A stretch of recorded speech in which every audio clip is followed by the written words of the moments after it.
aš esu gydytoja dermatovenerologė trichologė Gabija Rudzikaitė.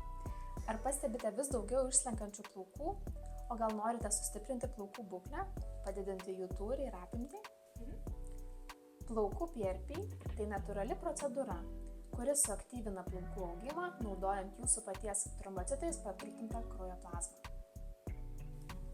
PRP plazmoje yra gausu augimo faktorių, stimuliuojančių faktorių, kurie paskatina naujų plaukelių ataugimą, taip pat pagerina jau jūsų turimų plaukų būseną.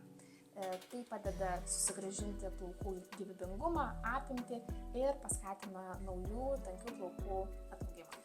Ši procedūra gali būti pasirenkama, kai plaukai strenka dėl hormoninių pokyčių, dėl streso, po gimdymo, esant buvusioms infekcijoms, taip pat jeigu retėja plaukai viršugalvio srityje. Kuo anksčiau gydymas pradedamas, ypatingai kombinacijose su medikamentiniu gydymu, tuo rezultatai yra veiksmingesni. Ši procedūra yra tinkama tiek vyrams, tiek moterims. Jeigu ieškote natūralaus, veiksmingo sprendimo, PRP gali būti pirmasis žingsnis. Kviečiu atvykti konsultacijai.